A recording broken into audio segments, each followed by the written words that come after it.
हाँ।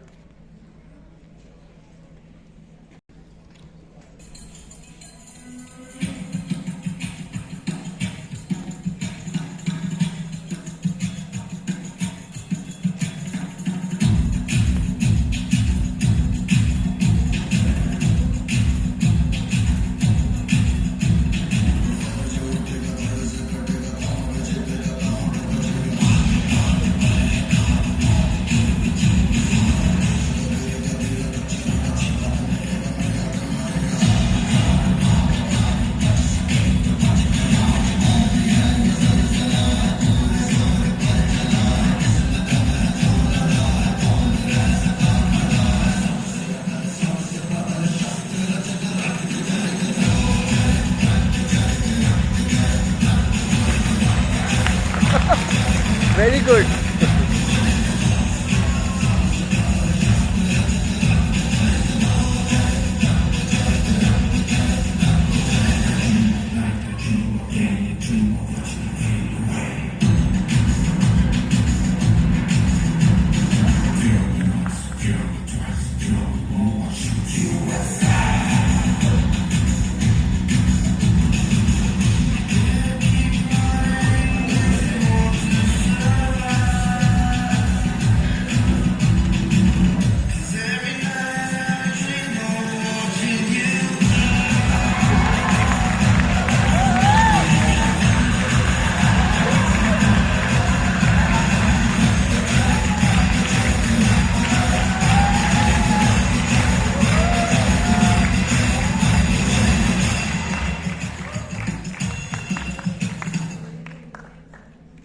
Awesome.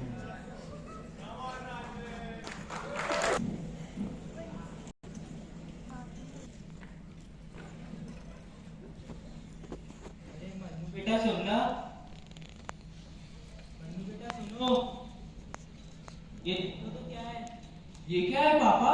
ये तुम्हारे लिए है बेटा, क्योंकि तुम्हारे साथ परीक्षा में पूरे 55% है और इसी खुशी में मैं सभी स्टाफ में मिठाई भी बंटवा रहा हूँ। छी, आईफोन 12 मेरे सारे दोस्तों के पास 13 है, मेरी क्या सरप्राइज आएगी उनके सामने? लो, इनको आईफोन 12 में इज्जत नहीं मिली और यहाँ मंत्री साहब के पीछे लोग 33-10 लेके घूम रहे हैं। क्या बोले? मौसम सुहाना है।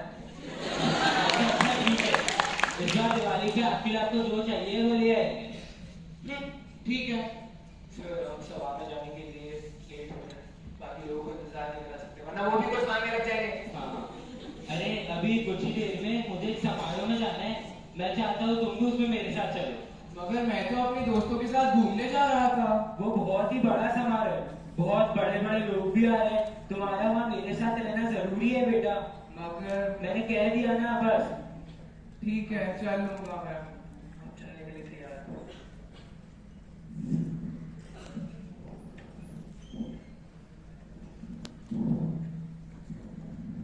याद आया, तुम्हारी प्रतियोगिता की तैयारी कैसे चल रही है? तैयारी की क्या जरूरत है मुझे पापा? संगीत तो मेरे खून में है। अब आप भी तो इतने अच्छे गायक ठहरे। हाँ हाँ, सब खून में जो है, सारा खानदान सारे गाँव वाला नहीं सा कर रहा है, नाच घाम रहे हैं। क्या बोले? छोटे मालिक सही कह रहे हैं। हाँ, फिर भी तैयारी तो करना ही चाहिए। और मैंने सुना इस बार उस प्रतियोगिता में बहुत अच्छे अच्छे गायक भी आ रहे हैं। अब आपको तो मेरी काबिलियत पता ही है, आप बिल्कुल निश्चिंत रहें, मैं तो प्रथम ही आऊंगा।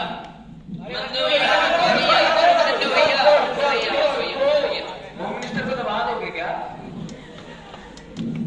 वहां जाके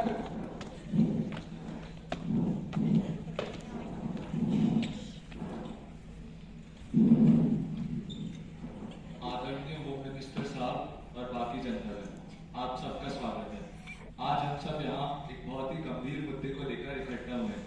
केरल की भारी बरसात में जिन लोगों ने अपना घर परिवार खो दिया, उनके लिए आज हमारे होम मिनिस्टर साहब ने एक अनुदान संचय समारोह आयोजित कराया है। हम तहे दिल से आशा करते हैं कि आप उन बेसहारों की सहायता में कोई कमी नहीं छोड़ेंगे। अब हम आपके समक्ष प्रस्तुत करते हैं सरस्वती संगीत विद्यालय से रघु गुप्ता को।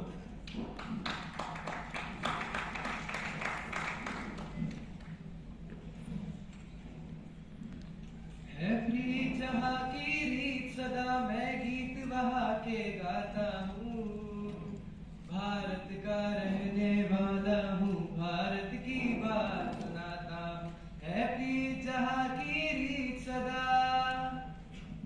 अरे इसने इससे अच्छा तो मैं ही गा लेता हूँ। सही कह रहे हो मन्नू भैया, एकदम सही। सबसे अच्छी आवाज किसकी? मन्नू भैया, मन्नू भैया। वाह बेटा, क्या आवाज है तुम्हारी। अगर तुम गायकी में रहो तो बहुत आगे जा सकते। ये तो मेरे लिए बहुत बड़ी बात है कि आपको मेरा संगीत पसंद आया। तुम्हें कभी किसी भी चीज की जरूरत हो तो बेझिझक मेरे भैया से कहना। जी शुक्रिया, ये तो आपका बड़ा फर्ज है। अब प्रतिभा की कदर तो करना ही चाहिए।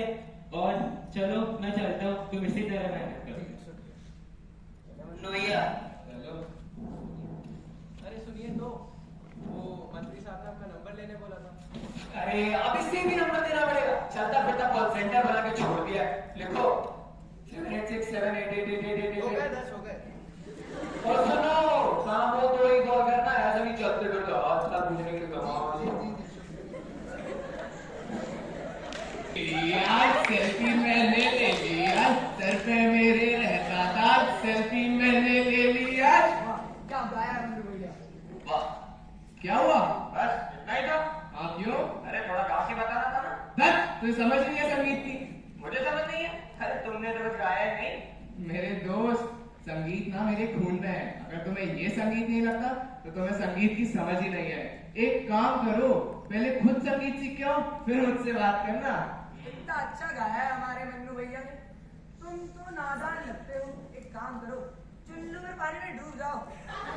हाँ हाँ, इनसे अच्छे गायक को तुमने अपनी जिंदगी में नहीं सुना होगा। तुम एक काम करो, पहले संगीत सीख के आओ, उसके बाद ही हमारे मन्नू भैया की गायकी पर सवाल उठाना। अरे इतनी समझ किसी नौसिखिए में भी होती है। तुम कहना क्या चाहते हो? मैं अभी एक प्रतियोगिता में प्रथम आया था। तुम मेरा मुंह मत करवाओ। सबको पता है कि उस प्रतियोगिता में तुम्हारे पिताजी का तुम्हें प्रथम पुरस्कार मिला था। तुम्हारी हिम्मत कैसे हुई थी तुम सोचो मैं उस पुरस्कार के काबिल नहीं था?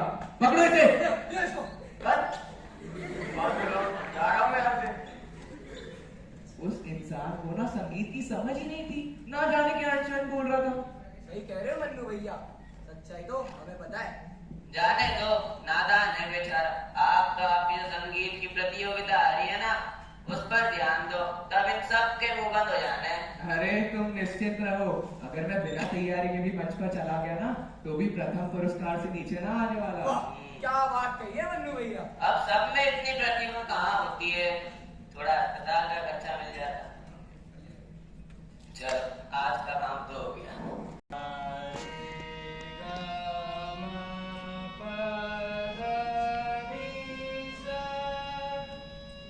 शाबाश, तुम तो दिन पर दिन अच्छा गाने लग गए हो। लगता है घर पर अच्छे से रियाज करते हो। शुक्रिया गुरुजी। ये तो मेरे लिए कितनी अच्छी बात है कि आपको मेरे संगीत पर गर्व महसूस हो रहा है। अगर ऐसे ही गाते रहे तो एक दिन मुझे भी पीछे छोड़ दोगे। माफ कीजिएगा गुरुजी, मगर आपकी और मेरी तुलना तो बिल्कुल अनुचित है, क्योंकि आपकी बराबरी तो मैं इस जन्म क्या किसी भी जन्म में नहीं कर पाऊंगा। शाबाश, ऐसी साथी मनुष्य में बनी रहनी चाहिए। मुझे खुशी है कि तुम इस बात को समझते हो। वैसे तुमने अपने पिताजी से प्रतियोगिता के बारे में बात करी? प्रतियोगिता गुरुजी मैं करता हूँ बात गुरुजी। चलो जी, ठीक है।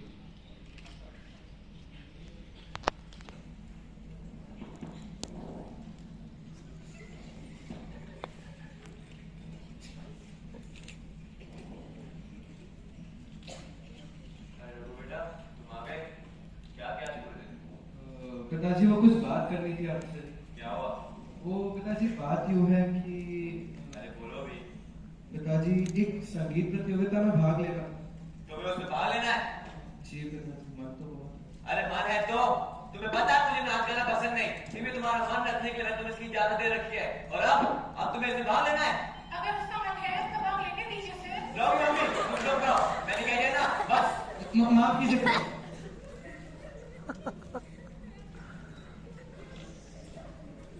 क्यों मायूस क्यों होते हो? ये बताओ, मिनिस्टर साहब ने क्या कहा तुम्हें? होम मिनिस्टर साहब ने तो आज मेरी तारीफ की, और साथ ही साथ आपको पता है आज तो गुरुजी ने भी मेरी प्रशंसा की। अरे वाह, शाबाश बेटा, तुम जरूर हमारा नाम रोशन करोगे। लेकिन तुम खुश तो नहीं लग रहे हो। माँ, मैं जानता हूँ कि पिताजी को मेरे संगीत सीखने से कुछ दिक्कत है, मगर फिर भी मुझे इजाजत तो मिल ही रही है। मैं समझ ही नहीं पाता हूँ कि वो चाहते क्या है, मैं क्या करूँ माँ? तुम्हें पता है ना, तुम्हारे पापा का संगीत को लेकर रवैया कुछ ऐसा ही है। उनकी बातों का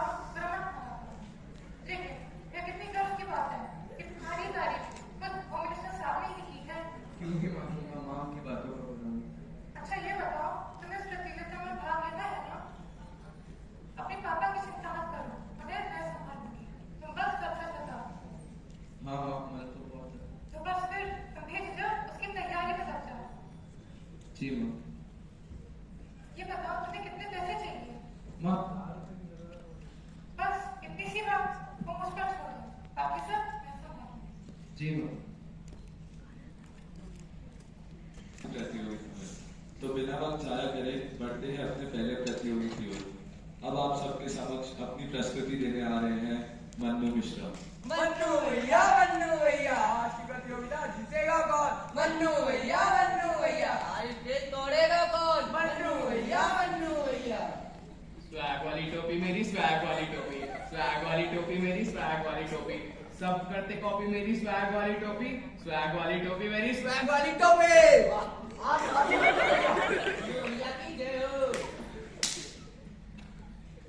बहुत खूब।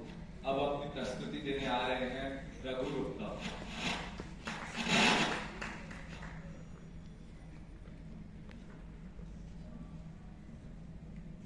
है सुना ये पूरी धरती तू चलाता है, मेरी भी सुन ले अरज मुझे घर बुलाता है, भगवान है कहाँ रे तू। इसमें ऐसा क्या खास था? सब खुश तो ऐसे हो रहे हैं कि जैसे यही जीतने वाला हो। सही कह रहे हो मन्नू भैया, जीतोगे तो आप ही। बहुत ही बेहतरीन प्रस्तुति। आज की प्रतियोगिता के परिणाम कुछ इस प्रकार हैं।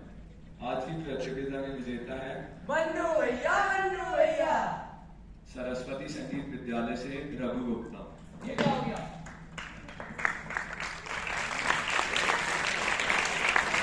लो कर लो बात। जरूर किसी ने नतीजों के साथ छेड़खानी करी है। ये कैसी नाइंसाफी है? मैंने उससे इतना अच्छा गाया था, फिर भी मुझे पुरस्कार क्यों नहीं मिला? मुझे नहीं लगता ये मन्नू को कोई समझा सकता है। सही कह रहे हो, चौथा चना बाजेगा ना। चले यहाँ से। चलो। तो कैसी गई तुम्हारी प्रतियोगिता बेटा? सब पिके हुए हैं पापा, किसी को संगीत की समझ ही नहीं है। और मंत्रियों में बच्चे आए थे क्या? क्या बोले? बहुत गलत हुआ, बहुत। पर हुआ क्या बेटा? अरे आपको वो रघु याद है जिसने उस दिन समारोह में गाया था? अरे वही जिसको लंबा काटते फिर रहे थे, आज भी परेशान करता है। वो बच्चा, वो तो बहुत ही सुरीला है बेटा। अरे काहे का सुरीला, उससे लाख गुना अच्छा गाता हूँ मैं, फिर भी पुरस्कार मुझे ना देकर उस रघु को दे दिया। मन तो कर रहा था उसे मन से नीचे फेंक दूं। मन्नू, ये तमीज है तुम्हारी? ये संस्कार दिया हमने तुम्हें? पापा आप क्यों नाराज हो रहे हैं? आपको तो पता है ना संगीत मेरे खून में है, फिर ये कैसे न्याय? अपनी जुबान पे लगाम दो। तुम्हें प्रतिभा की प्रशंसा करना आना चाहिए। उस बच्चे ने कितनी मेहनत करी होगी उस मुकाम पे पहुंचने के लिए, कभी सोचा है तुमने? नहीं। अरे सोचोगे भी कैसे? जब भगवान अक्कल बांटते थे तब तुम तो घास चलने गए थे ना। पापा चुप, बिल्कुल चुप। अगर तुमने करा होती तो तुम उसकी इज्जत करने जानते, मगर नहीं, तुम्हें स्वीकार ही नहीं कि कोई तुमसे बेहतर हो सकता है। और ऐसी ही बात है तो तुम्हें संगीत सीखने का भी कोई अधिकार नहीं। अब जाओ अपने कमरे में और अपनी गलती के बारे में बहुत से सोचो।